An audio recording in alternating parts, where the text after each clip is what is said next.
the whole content was very important, है ना.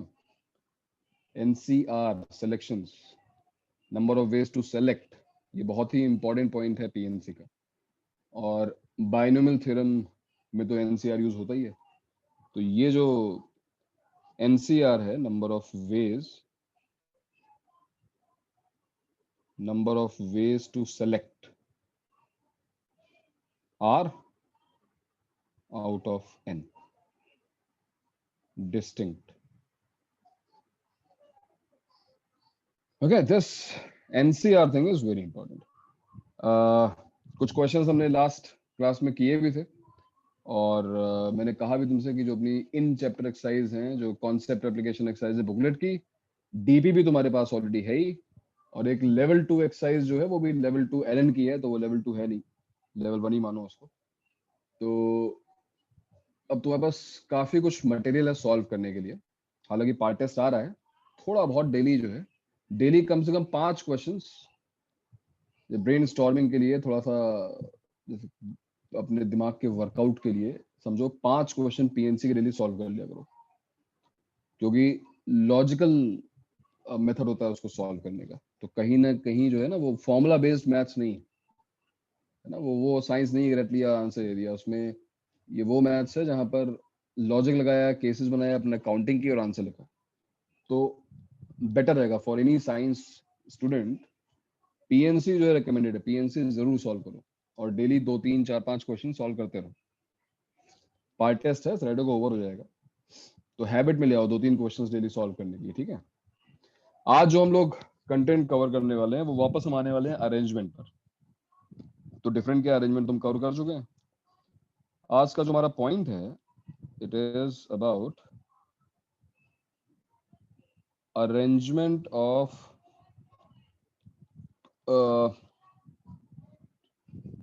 n objects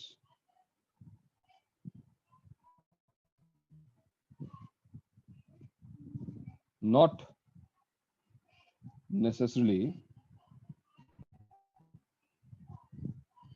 distinct. Arrangement of n objects not necessarily distinct.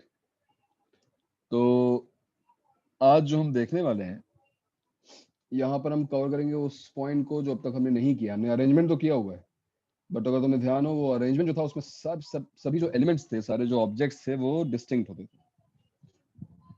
अब different क्या हुआ, जैसे फॉर एग्जांपल अगर मैं तुमसे ये क्वेश्चन पूछा, तो ये इसका आंसर तुम्हारा सेकंड्स में आ जाएगा. How many 4 digit numbers can be formed using 1 2 3 4. Repetition not allowed. क्या आंसर होगा शर्वर? आंसर क्या होगा शर्वर? हेलो. हाँ, आंसर क्या शर्वर इसका? 4 factorial. 4 factorial. Very good. Answer is simply 4 factorial. कोई दिक्कत नहीं हुई इसका आंसर. शर्वर कैसे आंसर आया इसका? फर्स्ट प्लेस पर 4 चॉइसेस, सेकंड प्लेस पर 3, फिर 2, फिर 1. चॉइसेस को हमने मल्टीप्लाई कर दिया. ओके शर्वर, अब दूसरा क्वेश्चन देखो. How many 4 digit numbers can be formed using 1 2 2 3.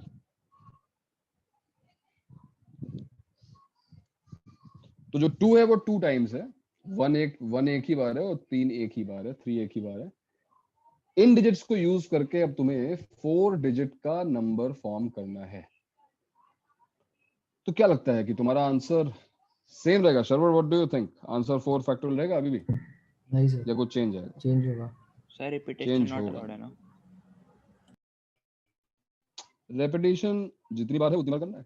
तो रेपिटेशन में 1 जो है वो एक ही बार है, 2 जो है वो 2 टाइम्स है, 3 जो है वो 1 टाइम है, तभी तो 4 डिजिट्स है।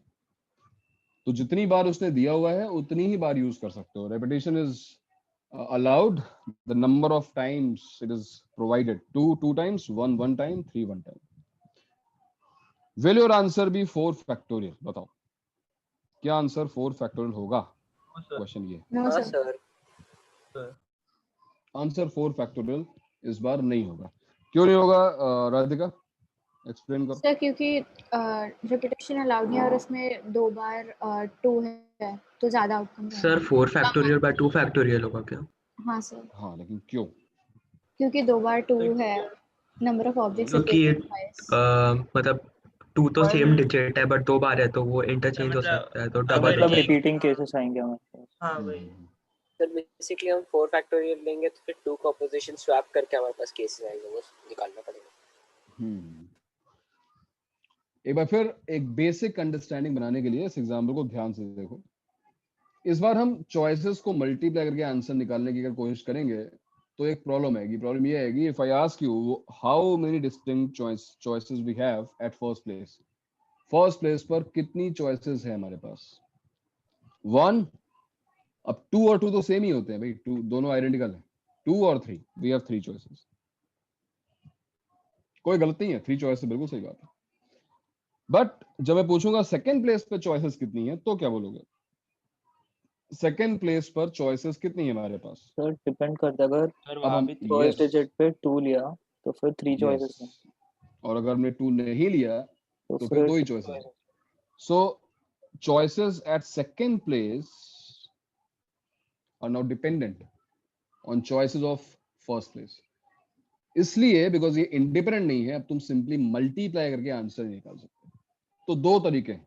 पहला तरीका तो ये है कि तुम केसेस फॉर्म करो, जैसे भी तुमने कहा ना डिपेंडेंसी किस पे है, 2 यहाँ पे आया कि नहीं आया। बट जो केसेस फॉर्म करने का मेथड है वो अवॉइड करना चाहिए, बिकॉज अभी तो हमने जो क्वेश्चन देखा बहुत इजी है, क्योंकि 2 जो है 2 टाइम्स रिपीटेड है। मान लो 2 भी रिपीट होता, 3 भी रिपीट होता, 1 भी रिपीट होता, तो फिर ये क्वेश्चन करना बहुत मुश्किल हो सकता था केसेस बना के सॉल्व करने में। हमें एक दूसरी टेक्निक यहाँ पे सीखनी है। अब मेरी बात ध्यान सुनना, तुम लोग सब सही अपना आंसर सही बोल रहे हो, लेकिन केवल उस चीज को एक्सप्लेन करने के लिए मैं जो मेथड अभी बताने जा रहा हूँ वो एक तरीके से प्रूफ है तुम्हारे आंसर का कि हम 2 फैक्टोरियल से डिवाइड क्यों करेंगे। इमेजिन करो थोड़ी देर के लिए कि हमारे पास ये जो दोनों 2 हैं, मैं इसको बस डिफरेंट दिखाने के लिए एक 2 को 2x और दूसरे 2 को 2y लिख रहा हूँ, just to make sure that these two doesn't look identical. They are identical. Eventually इनको identical रहना है, बट मैंने क्या किया, मैंने 2x 2y लिखकर तुम्हें दिखाया कि नहीं भाई ये दोनों अभी डिस्टिंक्ट हैं। चलो अब अगर सिचुएशन ये होती दोनों 2 जो थे वो डिस्टिंक्ट होते तो हमारा आंसर 4 फैक्टोरियल आता। फॉर एग्जांपल हमारा जो 4 फैक्टोरियल आंसर होता उसमें एक नंबर बनता 1 2x 2y 3, फिर एक आंसर बनता 1 2y 2x 3। मैं केवल एग्जांपल दे रहा हूँ, ठीक है? मैं 24 आंसर्स है मैं सारे के सारे लिख नहीं रहा हूँ, मैं तुम्हें एक्सप्लेन करने के लिए कुछ एग्जांपल्स दे रहा हूँ बस। और क्या नंबर बन सकता है? It can B 2x 3 2y 1, और it can B 2y 3 2x 1।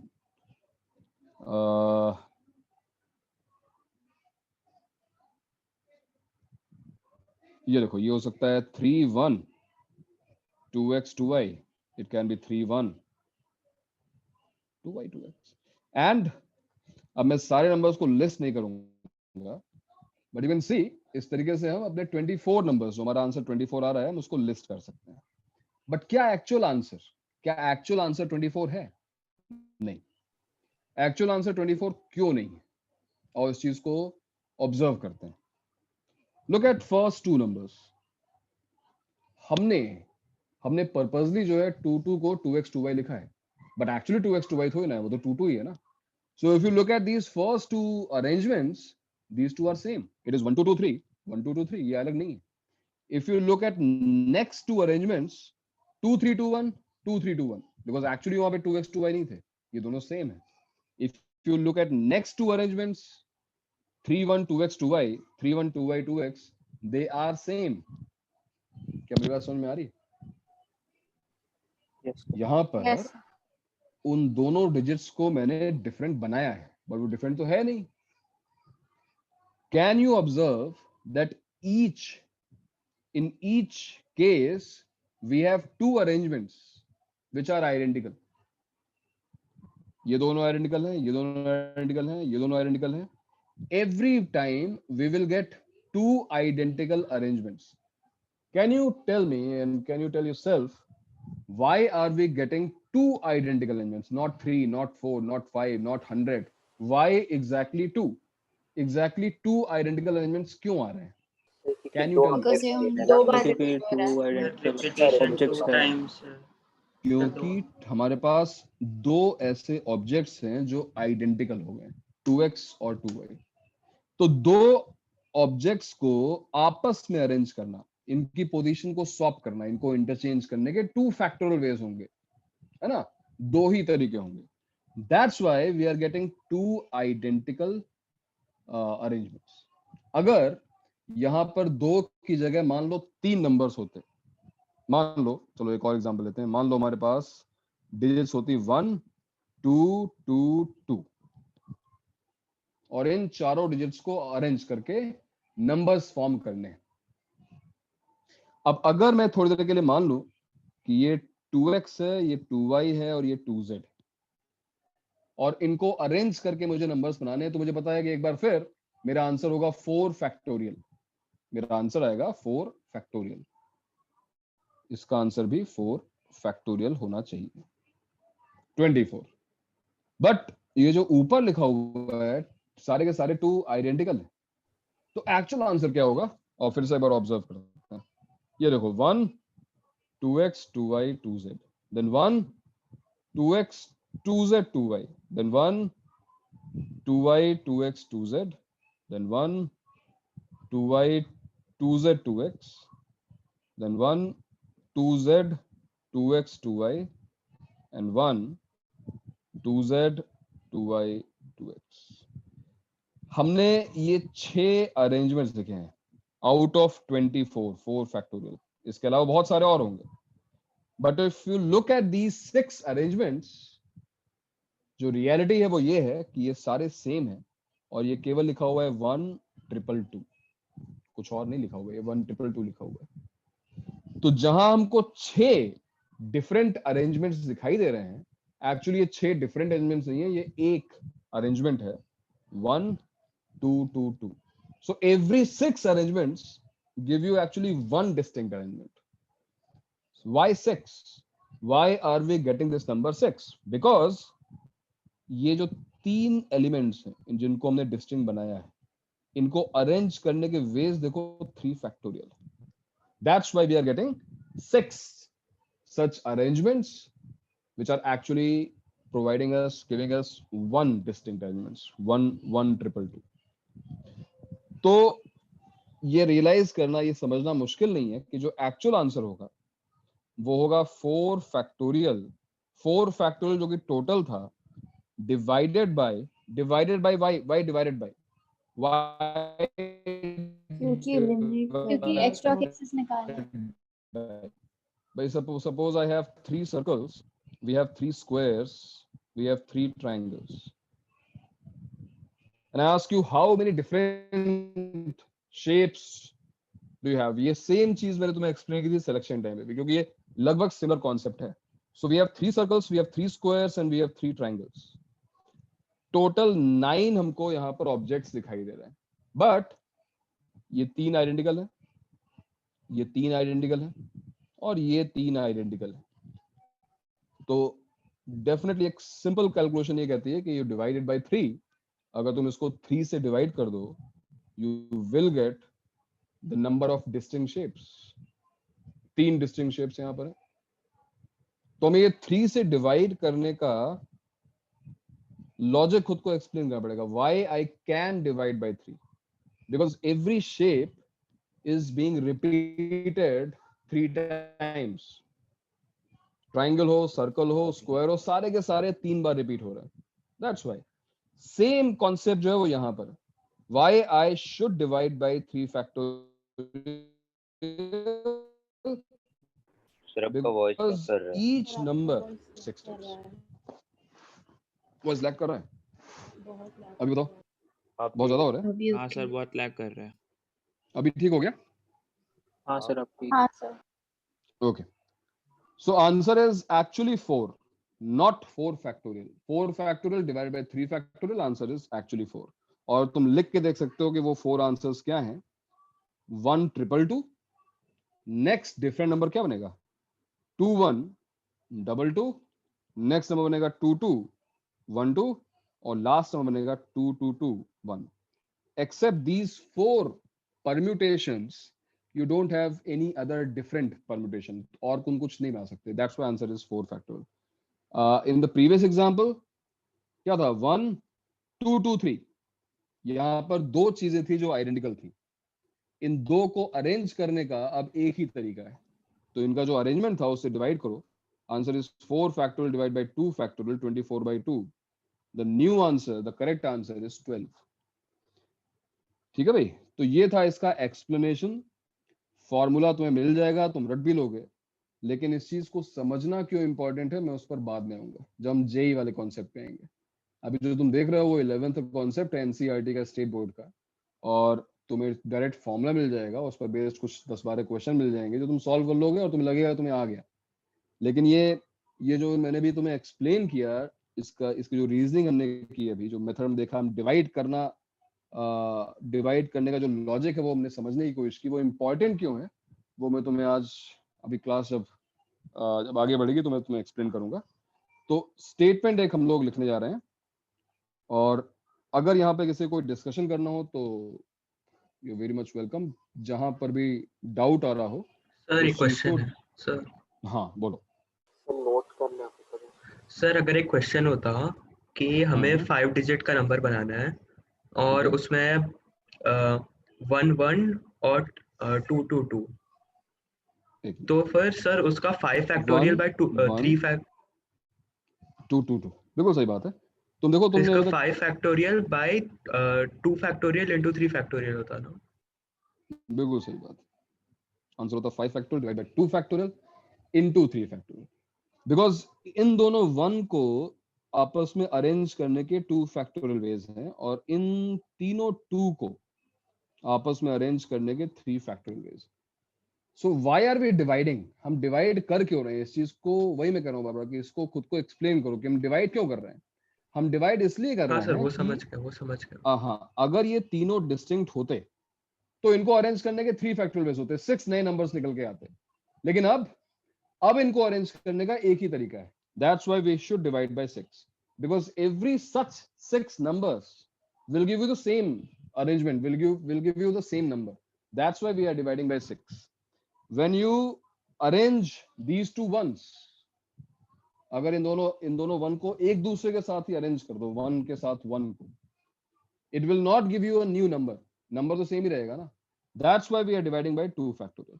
तो जो भी आइडेंटिकल ऑब्जेक्ट्स हैं उनको आपस में अरेंज करने पर you will get the same number. That's why the number of ways to permute, the number of ways to arrange them, जो भी है उससे तुम्हें डिवाइड करना होगा। तो वही मैं अभी तुम्हें स्टेटमेंट लिखवा रहा हूँ, उसको पढ़ लो और इन सब क्वेश्चंस का आंसर मिल जाएगा।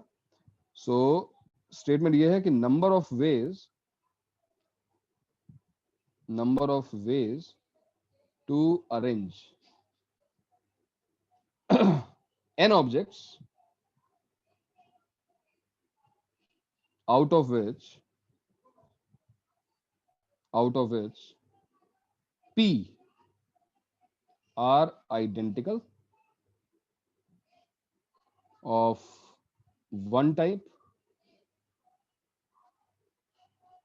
q are identical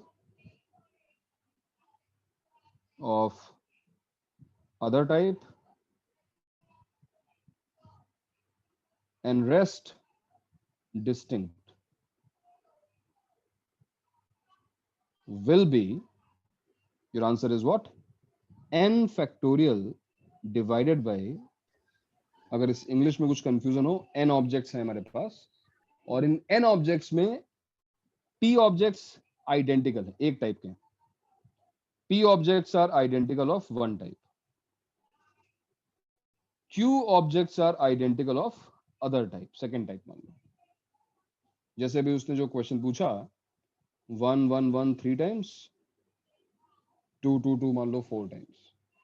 So in how many ways we can arrange these 7 digits? Answer is 7 factorial divided by 3 times 1 है तो 3 factorial, 4 times 2 है तो 4 factorial. तो क्या होगा आंसर इस स्टेटमेंट का बताओ. Number of ways to arrange n objects out of n which factorial by p factorial into q factorial. p factorial into q factorial. अगर r ऑब्जेक्ट्स होते और अलग टाइप के तो डिवाइडेड बाय r फैक्टोरियल भी रहता. तो जितने ऑब्जेक्ट्स यहाँ पर आइडेंटिकल हैं उनके फैक्टोरियल से डिवाइड कर दो. एज सिंपल एज दैट, तुम्हारा आंसर आ जाएगा. तो ये रहा तुम्हारा स्टेटमेंट, ये रहा तुम्हारा फॉर्मूला. इसको तुम याद रखो. एटलीस्ट कम से कम एनसीईआरटी सीईटी के क्वेश्चंस तो तुम्हारे डेफिनेटली हो ही जाएंगे. अब मेन और एडवांस का तो बाद में देखा जाएगा, बट इतना सफिशिएंट है तुम्हारी एनसीईआरटी के लिए और सीईटी के लिए. तो उसको नोट कर लो और हम लोग कुछ क्वेश्चंस करना स्टार्ट करते हैं. नोट करो.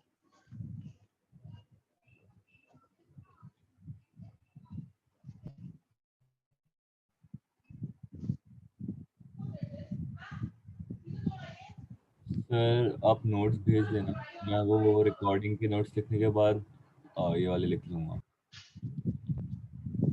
ठीक है, ऐसा कुछ कंटिन्यूएशन का कोई मतलब नहीं. मैंने कहा ना, जो पिछला जो लास्ट जो लेक्चर था उस पर डिपेंड नहीं है. तुम लिख सकते हो, नोट करो ना, क्या दिक्कत है. सर आपने लास्ट क्लास के भी नोट्स नहीं भेजे. लास्ट क्लास के नोट नहीं भेजे सर. आपने बोला डीपीपी का डिस्कशन करें आज. लास्ट क्लास के नोट में डिस्कशन.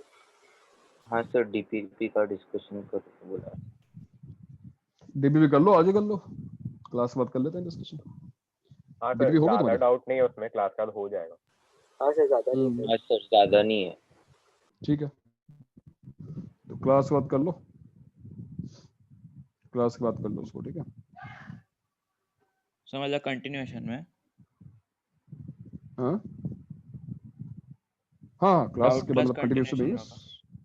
Yes yes yes. ज्यादा डाउट्स होने नहीं चाहिए उसमें. तो सिंपल डीपीपी है. पहली वाली डीपीपी कर रहे हो ना तुम लोग. हाँ सर. हाँ सर. हाँ, तो फर्स्ट डीपीपी तो हो जाएगी आराम से.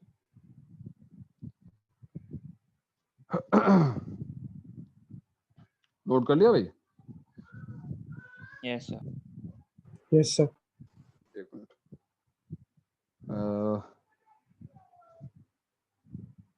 जरा व्हाट्सएप ओपन करो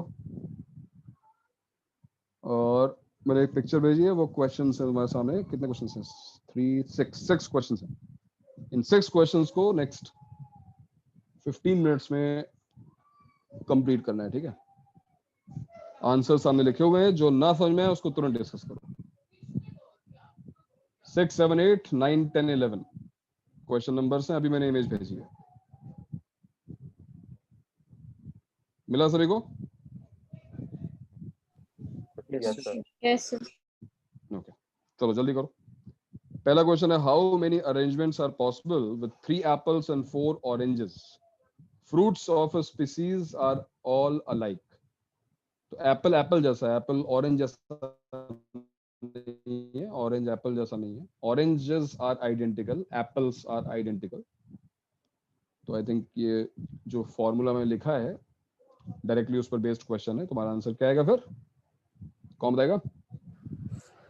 अक्षिता, क्या आंसर होगा इसका? हाँ सर. अक्षिता. हाँ sir. So figure was 7 factorial. N is equal to 7.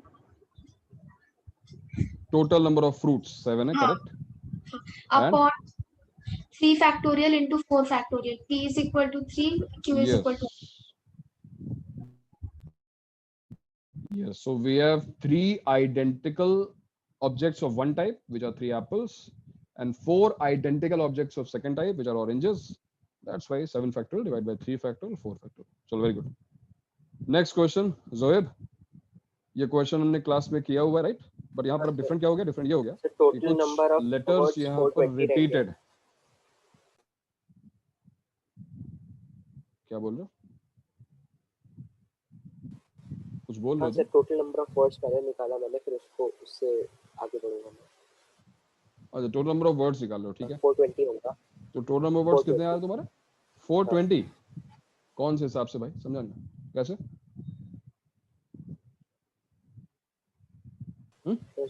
कैसे आया 420 बताओ मुझे।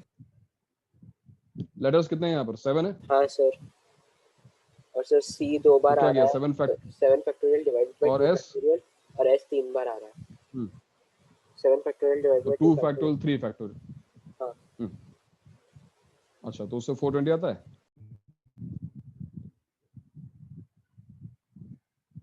I don't know, हो सकता है सही आ रहा हो 420। Yes sir 420। हाँ सर 420 है। 420 आ रहा है। 420 है।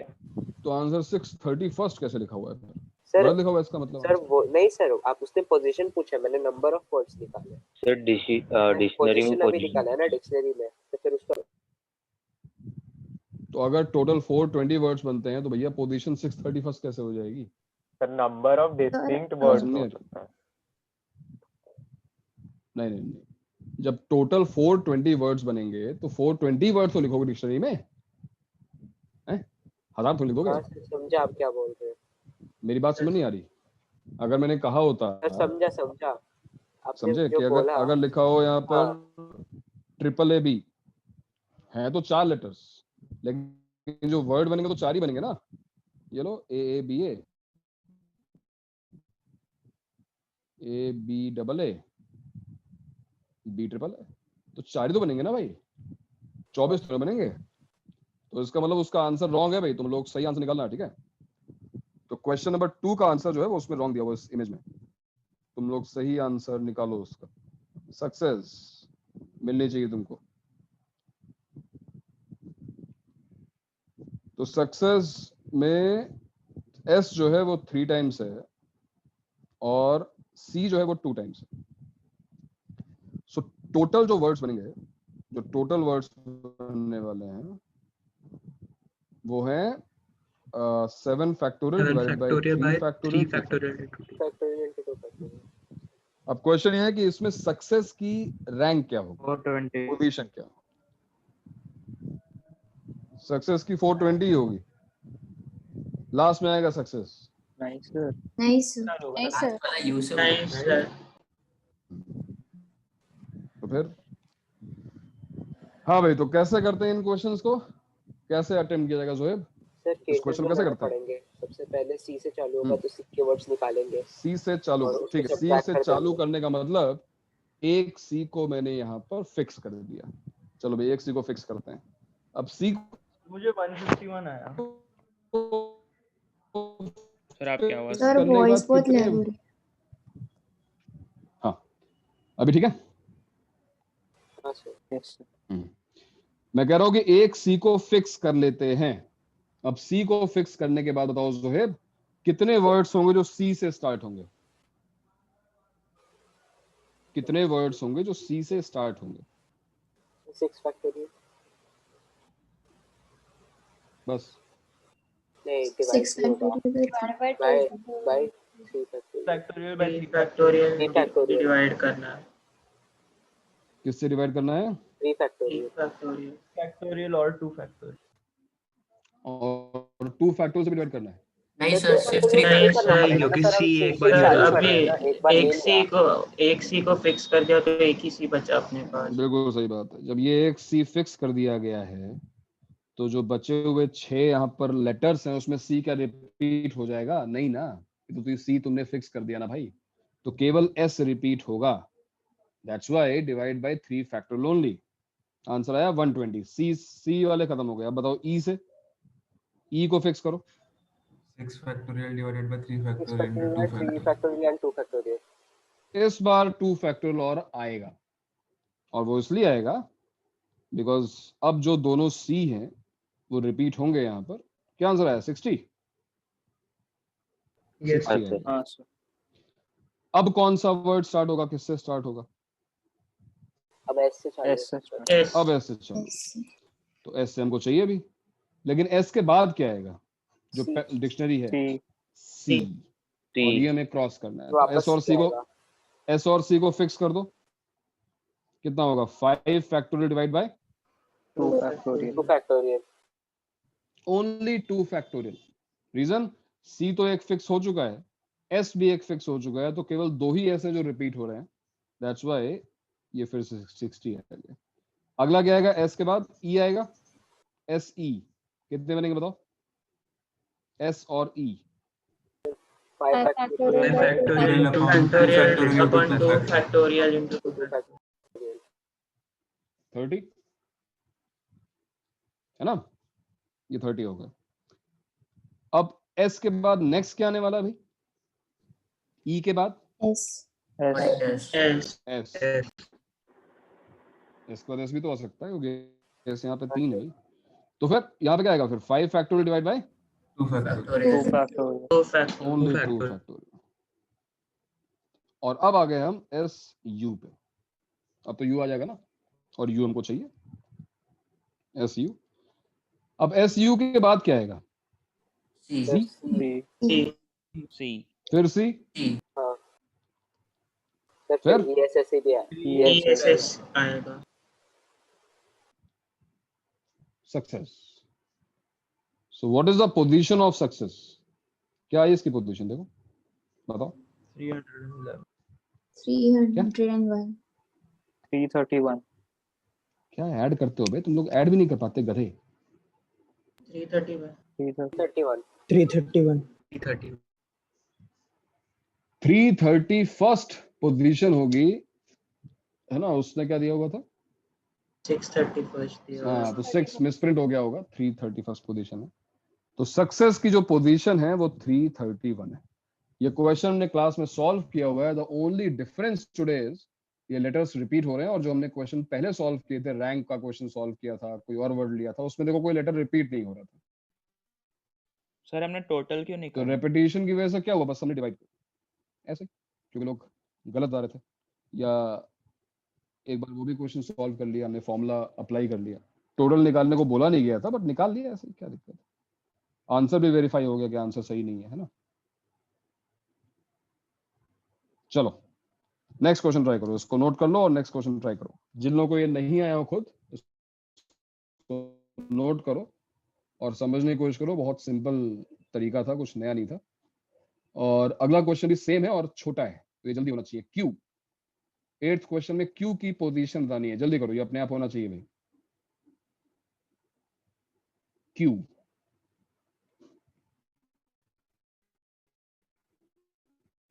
इसका आंसर लग रहा है सही है ना?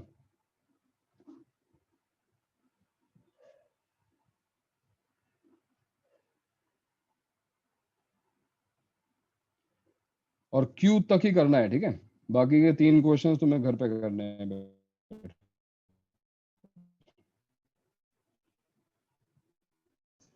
सर 19th आया answer.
Hello, yes sir. Yes sir. कुछ नेटवर्क इशू है।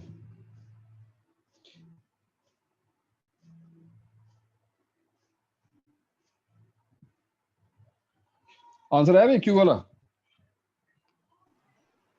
हाँ बहुत टाइम लग गया यार, लेकिन टाइम कुछ ज्यादा लग गया। चारू भी आंसर आया?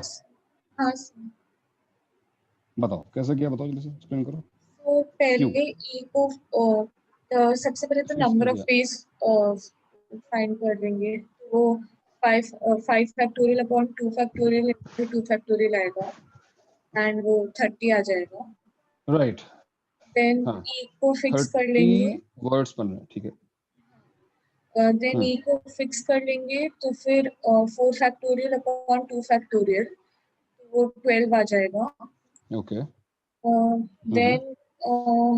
देन क्यू को करेंगे क्यू ई से 3 फैक्टोरियल QE अपॉन 2 हाँ 3 फैक्टोरियल अपॉन 2 फैक्टोरियल आ जाएगा, 3 हो जाएगा।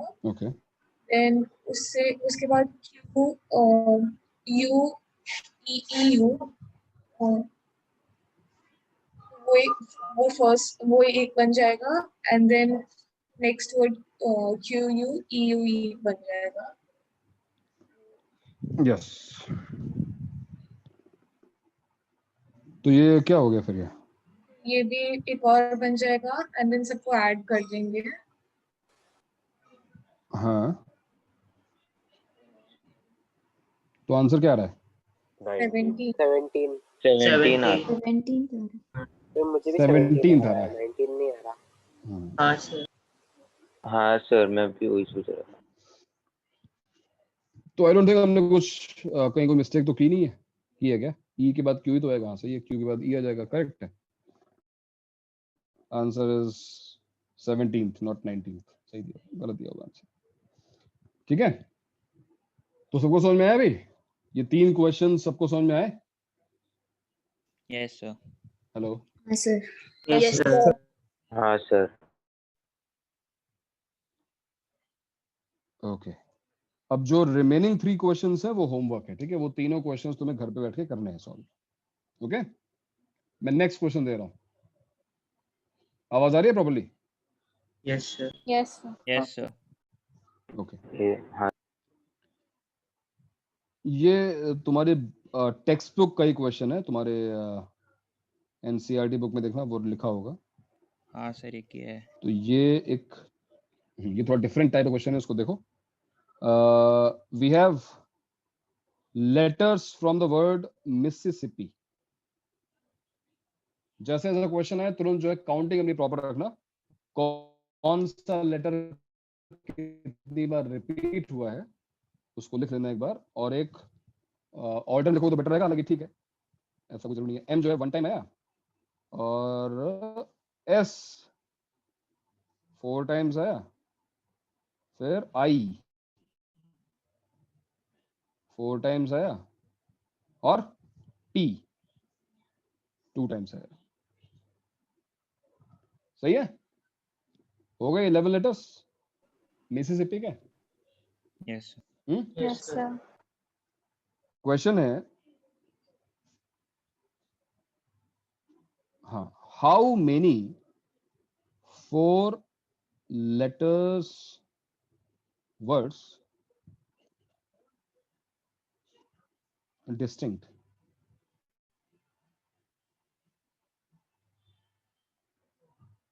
can be formed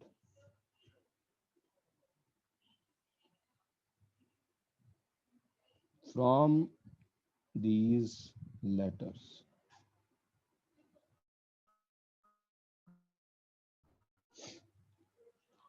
From these letters. अब मेरी बात ध्यान से सुनना समझना, क्योंकि अगर यहाँ पर चीजें रिपीट नहीं हो रही होती, ये लेटर्स अगर रिपीट नहीं हो रहे होते, तो हमारा आंसर सिंपली होता 11P4, है कि नहीं? अगर 11 जो ऑब्जेक्ट्स हैं, लेटर्स हैं, वो अगर, हेलो, आवाज आ रही है मेरी? हाँ सर। हाँ सर। तुम लोग की आवाज क्यों आ रही है? तो if there would have been 11 distinct letters, answer 11p4 आता है। आंसर जो है वो 11p4 आया होता, बट आंसर अभी 11p4 नहीं है। आंसर क्यों 11p4 नहीं है? Because we have some letters which are identical. We have 4 identical S, we have 4 identical I, we have 2 identical P. So in this case, we cannot say that answer is going to be 11p4. So what do you think answer should be? Answer होना क्या चाहिए फिर? कैसे निकालेंगे अपना answer? Sir cases बनाने पड़ेंगे। Sir cases बनाकर 7 केसेस बन रहे हैं। बिना केसेस बनाए हुए इस क्वेश्चन को सॉल्व तुम फिलहाल नहीं कर सकते, इस बात को ध्यान रखना। वो इसलिए क्योंकि कौन सा लेटर कितनी बार रिपीट हुआ है ये भी देखो डिफरेंट है। अगर ये सेम होता तो भी हम कुछ सोच पाते, लेकिन अभी भी फिलहाल यहाँ पर सारे लेटर्स की जो फ्रीक्वेंसी है वो अलग अलग है। कोई 1 है, कोई 2 है, कोई 4 है, इसलिए हमको केसेस फॉर्म करने पड़ेंगे। अब जो तुम्हें केसेस फॉर्म करने हैं उसका बेसिस क्या होगा? On what base you are going to form your case? तो कौन से लेटर से स्टार्ट? बेसिस क्या होगा? लेटर या 3 लेटर। हाँ सर, एक लेटर फिक्स कर देंगे, उसमें कितने वर्ड्स बन रहे हैं वो देखेंगे। सर मैंने डिक्शनरी टाइप की जैसे। सर हम लोग टोटल से सबट्रैक्ट करके नहीं कर सकते?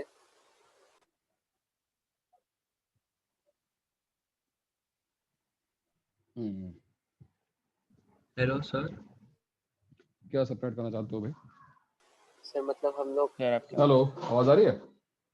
हाँ सर आ रही है अभी। क्या लैग कर रहा है क्या? नहीं सर। नहीं सर। तुम लोग की आवाज बहुत ब्रेक हो रही है यार, ऐसा क्यों हो रहा है? सर आपका नेटवर्क, आपका ही होगा नेटवर्क का इशू। सर आपका सर हमें सुनाई दे रहा है बराबर। हाँ सर, तुम्हें सुनाई दे रहा है ना, वो ज्यादा इंपॉर्टेंट। ठीक है, ओके। तो केसेस का बेसिस होगा फ्रीक्वेंसी, कौन से लेटर्स कितनी बार आ रहे हैं, ये उसका बेसिस होगा ना। तो देखो मैं ध्यान से ना, मैं कैसे क्वेश्चन सॉल्व कर रहा हूँ। Case 1, 4 identical. जो 4 लेटर्स हम यूज कर रहे हैं वो चारों के चारों आइडेंटिकल है। बताओ ऐसे कितने वर्ड्स बनेंगे जिनमें चारों लेटर्स आइडेंटिकल होंगे यूजिंग दीज लेटर्स? 2 बनेंगे। 2 ही हो सकते हैं ना भाई, S 4 times, I 4 S times. और आई। लेकिन इस चीज को काउंट करके नहीं, मैथमेटिकली लिखो, PNC यूज करके लिखो। तो कैसे लिखोगे? वी हैव 2 ग्रुप्स, एक S का ग्रुप है 4 बार और एक I का ग्रुप है। तो मैं लिखा 2C1। क्या ये 2C1 समझ में आया? 2C1 मैंने क्यों किया? What is the meaning of 2C1? S और आई में से उन दोनों में से किसी को चूज। एक को सिलेक्ट कर। मैंने S और I में से किसी एक को चूज किया, दोनों थोड़े चूज करने हैं, कोई एक ही यूज करना है ना। तो मैंने S को चूज किया या फिर I को। तो 2 ग्रुप्स थे जिनकी फ्रीक्वेंसी 4 थी, उन दोनों में से किसी एक को चूज करने के वेज हो गए 2C1 multiplied by 4 factorial divide by 4 factorial. ये समझ में आया? What is 4 factorial divide by 4 factorial? 1 उनको number of ways to arrange. I know that. उसमें number of ways to arrange. Sir 4 space आ जाए तो 4 फैक्टोरियल, बट चारों रिपीट हो रहे हैं तो डिवाइडेड बाय 4 फैक्टोरियल। यस, क्योंकि चारों आइडेंटिकल हैं इसलिए 4 फैक्टोरियल डिवाइड कर दिया, आंसर आ गया 2। तो 2 वही आंसर तुमने दिया, बट मैंने लिखा उसको मैथमेटिकली, क्योंकि हर केस में तुम काउंटिंग करोगे अगर इस तरीके से बिना PNC के, तो फिर बहुत टीडियस हो जाएगा काम। इसलिए इस चीज को समझो, पहले तुम सेलेक्ट कर रहे हो और फिर तुम अरेंज कर रहे हो। Selection and arrangement. केस 2 देखो। सर मुझे Case 2. 4 फैक्टोरियल बाय 4 फैक्टोरियल वाला नहीं समझा। Yes sir.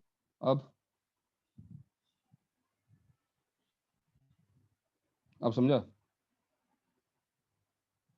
हाँ नहीं समझा?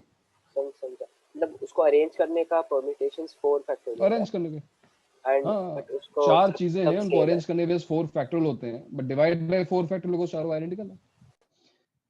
3 आइडेंटिकल एंड 1 डिस्टिंक्ट, बताओ कितने वेज होंगे? 3 identical and 1 distinct. For example I P, ऐसा हो सकता है ना? 3 आइडेंटिकल और 1 डिस्टिंक्ट, बताओ।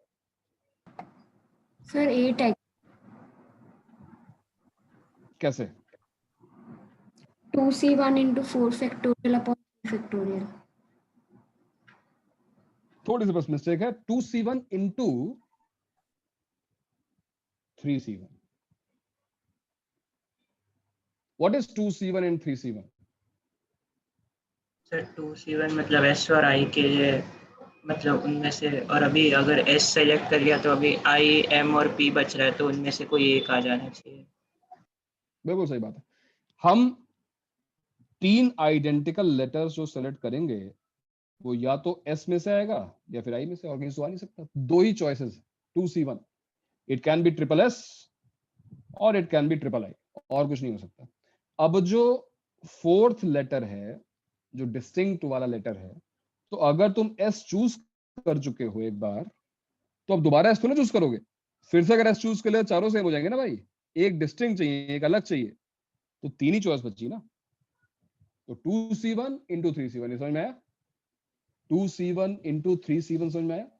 लेकिन Yes, अभी sir. तुमने केवल सिलेक्शन किया है, अभी तुमने केवल सिलेक्शन किया है। अब इनको वर्ड्स बनाना है, मतलब इनको अरेंज भी तो करना होगा। सो मल्टीप्लाइड बाय 4 factorial by 3 का by 3 factorial। यस, क्या आंसर आ गया? 24। चलो बताओ केस 3 क्या बनेगा भाई? फिर से ब्रीफ कीजिए ना। Case 2। 2C1 is the number of ways to select 2 groups containing at least 3 letters। at least 3 तो होने चाहिए ना, तभी तो 3 सिलेक्ट कर पाएंगे हम। तो केवल 2 ही ऐसे ग्रुप्स हैं जिनके पास 3 लेटर्स आइडेंटिकल हैं, ट्रिपल S और ट्रिपल I। सो 2C1, जब हमने एक ऐसा ग्रुप सेलेक्ट कर लिया, it can be triple I और it can be triple S, तो वो एक ग्रुप की पॉसिबिलिटी अब खत्म हो गई। अब उसको तुम दोबारा चूज नहीं कर सकते। That's why out of 4 different choices of M, S, I, P, एक चॉइस खत्म हो चुकी है, तो 3 ही चॉइस बचती हैं। उन 3 चॉइसेस में से I will select any one. It can B P, it can B M, कोई भी एक हो सकता है, S और I है ना। 3C1। और एक बार जब तुमने 4 लेटर्स को चूज कर लिया, सेलेक्ट कर लिया, फॉर एग्जाम्पल ट्रिपल I और P, ट्रिपल S और M, तो केवल इनसे एक वर्ड नहीं बनेगा, इनको आपस में अरेंज भी किया सकता है ना भाई। जैसे लिखा हुआ है ट्रिपल S M, तो it can B SS MS, it can B SM SS, it can B M triple S, यानी इनको आपस में अरेंज भी तो किया हाँ सकता सर, है। समझ गया। तो 4 factorial divide bye 3 factorial. Case 3 क्या बना जाए बताओ भाई कि व्हाट इज केस 3? केस का बेसिस है frequency of 2 identical and 2 distinct। 2 identical of one type and 2 identical of other type। ये भी तो हो सकता है। जो तुम बोल रहे थे वो भी ठीक है, वो हम लोग केस 4 बना लेंगे। बट ये केस समझ में आया? फॉर एग्जाम्पल SS I, तो ऐसा हो सकता है ना कि दोनों रिपीट हो जाए। ऐसा हो सकता है बिकॉज 2 बार S 2 बार I है हमारे पास। It can be PS PS, ऐसा हो सकता है कि नहीं? तो अब क्वेश्चन ये है कि S से कितने वर्ड्स बनेंगे। तो तुम्हें ये सोचना पड़ेगा कि वो कौन से ग्रुप्स हैं जिनके पास कम से कम 2 बार लेटर्स रिपीट होते हैं। आओ देखते हैं। ऐसे हमारे पास ये 3 ग्रुप्स हैं। देखो M केवल एक ऐसा ग्रुप है, अभी देखते हैं। ये जो 3 ग्रुप्स हैं हमारे पास, ये जो 3 ग्रुप्स हैं, इन तीनों ग्रुप्स के पास कम से कम 2 लेटर्स हैं। तो सबसे पहले तुम्हें 2 ग्रुप्स को सेलेक्ट करना होगा, यानी यहां पे लिखना होगा 3C2। Do I need to explain again what 3C2 means? 3C2 का मतलब क्या है, समझ में आता है ना? 3 चीजों में से 2 चीजों को सिलेक्ट करना, 3 ग्रुप्स में से 2 ग्रुप्स को सिलेक्ट करना। It can B SI, it can B IP और इट कैन बी SP, कोई भी हो सकते हैं ना भाई। 3C2 करने के बाद, 3C2 करने के बाद अभी बाकी क्या है? तुमने अभी क्या किया है? तुमने अभी केवल 2 लेटर्स को सेलेक्ट किया है। अभी इनको आपस में अरेंज भी तो कर सकते हैं। तो अब जरा इनको अरेंज करते हैं। क्या होगा? 4 फैक्टोरियल डिवाइड बाय 2 फैक्टोरियल। तो जोहेब, तुम्हें समझ में आया तुमने गलती कहाँ पे की? सर मैंने 3C1 into 2C1 किया। 2C1 किया। 3C1 into 2C1 में गलती क्या है पता है? 3C1 into 2C1 में गलती ये है कि तुम पहले मान लो SS चूज करते हो, बाद में II चूज करते हो, या पहले II चूज करते हो, बाद में SS चूज करते हो, तो अल्टीमेटली आता तो वही है ना, II और SS। समझ में आ रही बात? क्योंकि इस बार लेटर्स की फ्रीक्वेंसी सेम है, इसलिए सिलेक्शन तुम्हें एक साथ करना पड़ेगा, 1 by 1 नहीं। अगर तुम 1 by 1 करोगे तो उसमें डबल हो जाएगा, वो अरेंजमेंट एक्चुअली उसमें इंक्लूड हो जाएगा, और हम अरेंजमेंट कंसीडर नहीं करना चाहते, हम केवल ये वाला नहीं समझा सर। मतलब 3C2 सही है वो समझा, और मैंने जो किया उसमें एक्स्ट्रा केसेस आएंगे, तो पैसा क्यों? एक मिनट, ये 3 लेटर्स हैं। मैंने कहा कोई दो लेटर्स चूज करो जोहेब। 2 लेटर्स चूज करने के तुम्हारे पास वेज कितने होंगे बोलो? कोई 2 लेटर्स सेलेक्ट करने के वेज कितने हैं तुम्हारे पास जोहेब? 3 factorial by 2 factorial. क्या बोल रहे हैं भाई? 3 लेटर में 2 लेटर चूज करने के वेज कितने होते हैं? 3। फॉर्मूला क्या है यार, पकाओ मत। 3C2 बोलना, क्यों नहीं बोल रहे हो? चलो मारिए। हाँ सर भाई 3 फैक्टोरियल बाय 2 फैक्टोरियल ही तो वही हुआ ना। तो 3C2 बोलो ना। जब तुम्हें 3C2 पता है तो बोलते क्यों नहीं हो? आंसर 3C2 होगा। 3 factorial divide by 2 factorial 1 factorial, answer 3 ही आएगा, बट 3C2 बोलो सही। कौन से 3C2 वेज जरा बताओ, वेरीफाई करो। It can B AB, it can B BC, it can B C। ये 3 वेज होंगे ना? हाँ सर। अब जरा तुम्हारे तरीके से करते हैं। पहले 3C1 करते हैं, फिर 2C1 करते हैं। पहले 3 में से एक को सिलेक्ट करते हैं, और फिर जो बचे 2 हैं उनमें से एक को सिलेक्ट करते हैं। अब क्या आंसर आएगा? अब आंसर 6 आ जाएगा। तो क्यों आंसर सेम नहीं आया? क्यों आंसर रॉन्ग आया? पता चला? क्योंकि अगर मैं पहले मान लो A को सिलेक्ट करता हूं, बाद में B को, या फिर पहले B को सिलेक्ट करता हूं, बाद में A को, ये यहां पर मैटर करेगा। यहां पर इन दोनों लेटर्स का अरेंजमेंट हो जाएगा, और हमें अरेंजमेंट से मतलब नहीं है। आई एम सिलेक्टिंग AB और I am selecting BA, both selections are same. अब तुम्हें अपनी गलती समझ में आई? तो जो हमने 3C2 से किया, तुमने 3C1 into 2C1 से किया, और वो गलत हो गया। और इसका रीजन क्या था? बिकॉज जिन 2 चीजों को हमको एक साथ सेलेक्ट करना था, तुमने 1 by 1 किया, अरेंजमेंट आ गया, into 2 हो गया। तो डिवाइड बाय 2 फैक्टोरियल कर दो, तुम्हारा आंसर भी सही हो जाएगा। तो केस 3 का आंसर 18 है, 36 नहीं है भाई। समझने के लिए केवल, यहां पर फिर ये चीज गलत क्यों नहीं हो रही है? यहां पर जब हम 2C1 into 3C1 करते हैं, यहां पर भी तो हम 1 by 1 कर रहे हैं। पहले हम एक सेलेक्ट करते हैं, फिर दूसरा सेलेक्ट करते हैं, तो यहां पे मिस्टेक क्यों नहीं हो रही है? यहां पर मिस्टेक इसलिए नहीं हो रही है बिकॉज एक ग्रुप में नंबर ऑफ ऑब्जेक्ट्स अलग हैं और दूसरे ग्रुप में नंबर ऑफ ऑब्जेक्ट्स अलग है। हम दोनों को आपस में स्विच नहीं कर सकते, हम दोनों को आपस में अरेंज नहीं कर सकते। फॉर एग्जाम्पल III P, अब III और P को आपस में अरेंज करके PP और I नहीं ले सकते ना, क्योंकि P की फ्रीक्वेंसी 3 बार है ही नहीं। बात समझ में आ रही है? तो यहां पर जब कभी नंबर ऑफ ऑब्जेक्ट सेम हो, 1 1 है, 2 2 है, 3 3 है, तो उन ग्रुप्स को एक साथ सेलेक्ट करना। वरना इस केस में, ये वो केस है जहां पर नॉर्मली लोगों की मिस्टेक हो जाती है और टोटल आंसर रॉन्ग आ जाता है। So instead of 3C1 into 2C1, you will write 3C2, directly 3C2। Answer इसका 18 आ जाएगा। चलो अब केस 4 बताओ, केस 4 क्या होगा भाई? What is case 4? 2 identical and 2 2 distinct. distinct. 2 identical and 2 distinct. For example, SSPI. SSPI.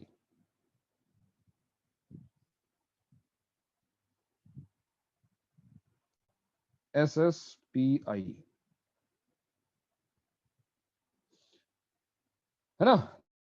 ऐसा भी वर्ड बन सकता है जिसमें 2 आइडेंटिकल हो और 2 डिस्टिंक्ट हो। बताओ, सबसे पहले तुम्हें सिलेक्शन करना है 2 आइडेंटिकल का। ये 2 आइडेंटिकल कौन से ग्रुप से आ सकते हैं? SINP 3C1। क्या ये 3C1 समझ में आया? इन 3 ग्रुप्स में से कोई एक ग्रुप चूज करना भाई, या तो वो SS होगा या फिर II होगा या फिर वो PP होगा। समझने में दिक्कत नहीं है। अब काम खत्म नहीं हुआ, अभी तुम्हें 2 डिस्टिंक्ट चूज करना है। Multiply by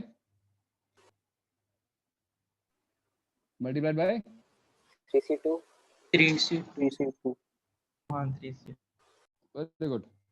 very good because 3C2 because मान लो तुमने SS चूज कर लिया, अब जो तुम्हें 2 डिस्टिंक्ट चूज करने हैं वो M, I और P में से है ना। It can B MI, it can B IP, it can B MP। तो 3C2 बिल्कुल सही है। और अब जब तुम सेलेक्ट कर चुके हो 2 आइडेंटिकल और 2 डिस्टिंक्ट, तो उनको अरेंज करने के वेज कितने होंगे? In how many ways we can arrange? 4 factorial 4 factorial upon 2 in how factorial. Many?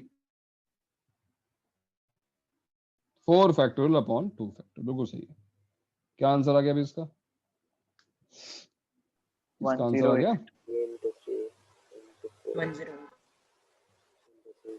108। Answer is 108। और लास्ट में एक और केस बनता है, 5th केस। और क्या होगा वो 5th केस? लास्ट केस क्या होगा? All are different. all are distinct. All are distinct. So all distinct। बताओ, इसका आंसर अपने आप देने की कोशिश करो। Radhika, you'll try? 4 distinct. All 4 letters are distinct. So फिर इसमें I'm not very sure, but इसमें फिर हर इसका एक मतलब एक सेकंड सर, एक सेकंड। राइट, बिल्कुल सही बात है। Okay, take your time. Sonal कुछ बोलेगी? सोनल So शायद 4C1 into 4C1 करके मतलब 4C1 into 4C1 into 2C1 into 1. 4C4 into 4 factorial. Sir, 4C4 into 4 factorial. 4C4 into 4 factorial. देखो, एक बार मिस्टेक होना नेचुरल है, पर उसी मिस्टेक को रिपीट करना नेचुरल नहीं है। मैं भी तुम्हें कम से कम 2 मिनट 3 मिनट एक्सप्लेन किया जो जोहेब ने मिस्टेक की थी कि तुम्हें 3C1 into 2C1 नहीं करना चाहिए इस केस में जो हमने डिस्कस किया। अब तुम वही रिपीट कर रहे हो, 4C1 3C1 2, क्या कर रहे हो? तुम्हें 4 चीजों को एक साथ सेलेक्ट करना है। तुम्हारे पास डिस्टिंक्ट चॉइसेस कितनी है? You can take M, S, I और P। 4 ही चॉइस तो है भाई, तो 4 में से 4 चूज कर लो, 4C4। और जब एक बार तुमने 4 चूज कर लिया, M, I, S और P मान लो, यही तो 4 आ सकते हैं और तो कुछ आ ही नहीं सकता, 4 ही है ही। तो उनको अरेंज करने के बेस होंगे 4 फैक्टोरियल। तो आंसर इसका आएगा 24। और अब तुम्हें इन सारे केसेस को ऐड करके, सही ऐड करना है, गलत नहीं करना है ना। इन चारों केसेस को ऐड करके आंसर बताना है। तो बताओ तुम्हारा आंसर क्या है?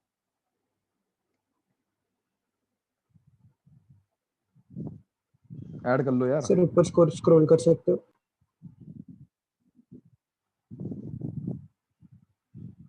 मतलब यहीं से देख के अपना दिखा नहीं तूने क्या? 176 ऐड करना अपने हिसाब से।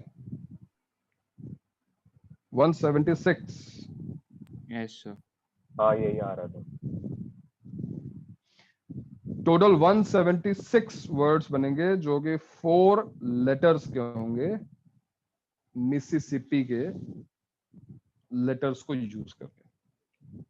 ठीक है, तो सर जो मैंने तुम्हें, हाँ बोलो सर, अगर हम इसमें ऐसे करते जैसे अगर पहले लेटर को फिक्स कर देते उसके बाद, तो बहुत लेंदी हो जाता।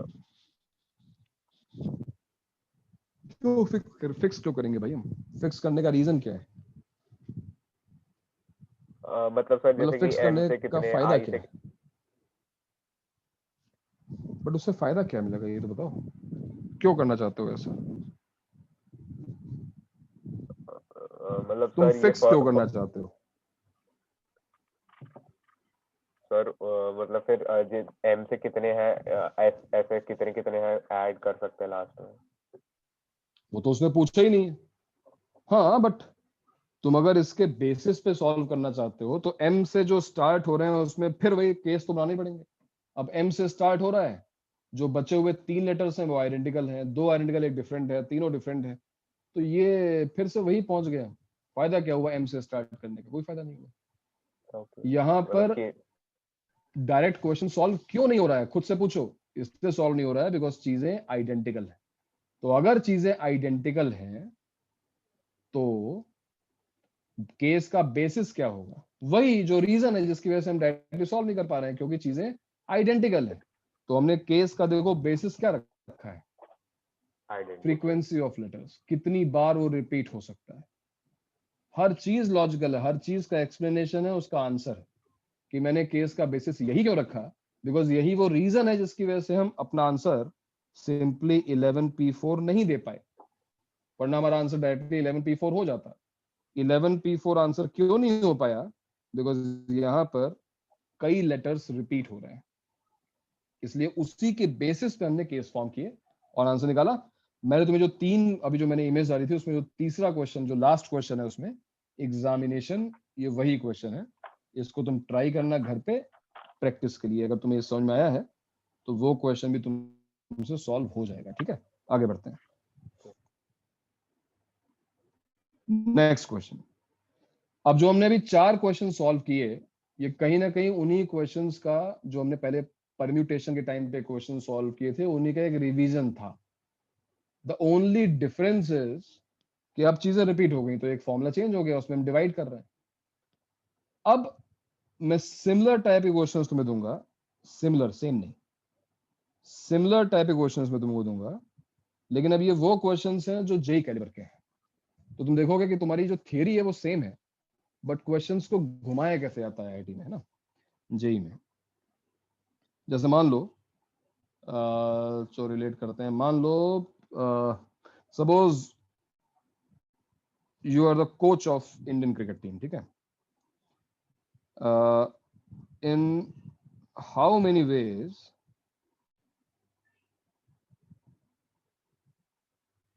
you can arrange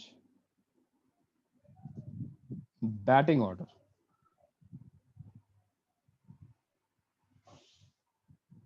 of 11 distinct players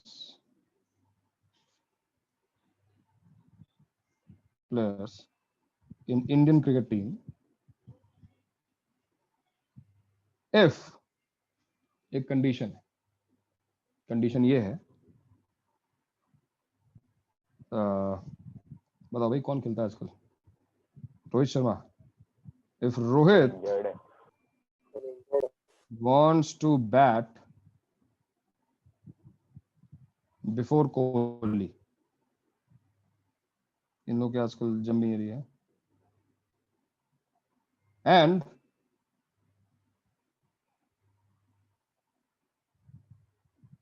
Kohli wants to bat before Pandya, कौन सा?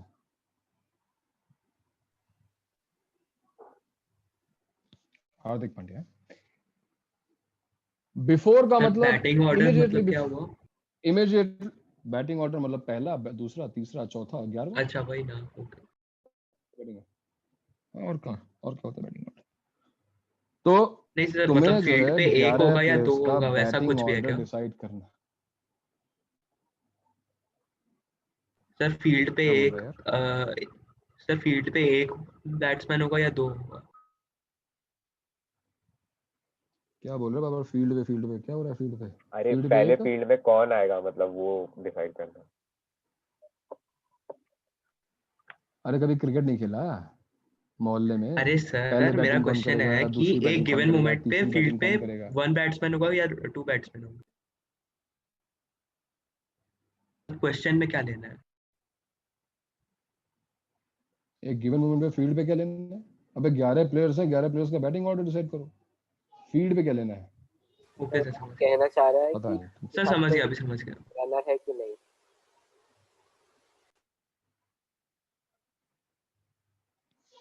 अरे तुम जो भी बोलना चाह रहे हो, सर समझ गया, अभी समझ गया। बाल की खाल निकाले तुम। बैटिंग ऑर्डर का मतलब होता है पहला बैट्समैन, दूसरा बैट्समैन, तीसरा बैट्समैन, चौथा बैट्समैन, सो ऑन टू 11वां बैट्समैन। पहला बैट्समैन ए है, दूसरा बैट्समैन बी है, सी है, डी है, and so on to 11 batsman. ये होता है बैटिंग ऑर्डर। बाकी फील्ड पे क्या हो रहा है, ड्रिंक कौन पी रहा है, क्या हो रहा है, उसका मतलब नहीं है। ठीक है, चलो बताओ ये क्वेश्चन कैसे करोगे। और कंफ्यूजन वाली बात ये नहीं है, तुम पता नहीं क्या पूछ रहे हो। कंफ्यूजन यहाँ पे होता है लोगों को, Rohit wants to bat before Kohli का मतलब क्या है। इसका मतलब ये नहीं है कि कोहली के जस्ट पहले रोहित को खेलना है। ऐसा हो सकता है कि मान लो कोहली जो है वो 4th पोजीशन पे आता है,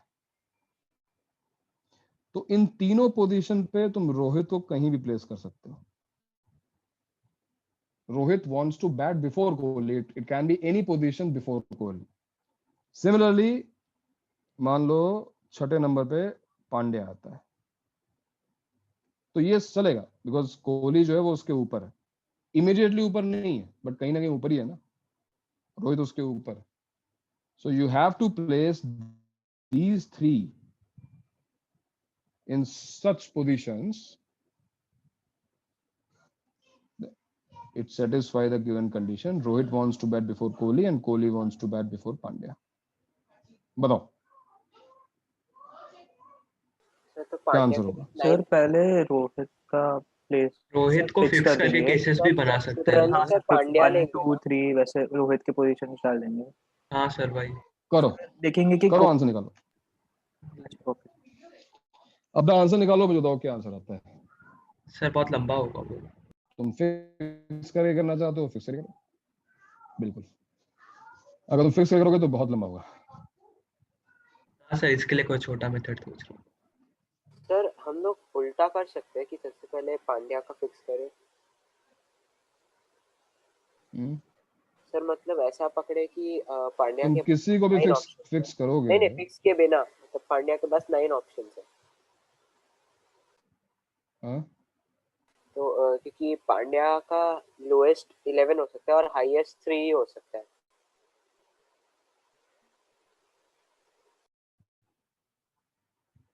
किसी को फिक्स करोगे बहुत लंबा होगा।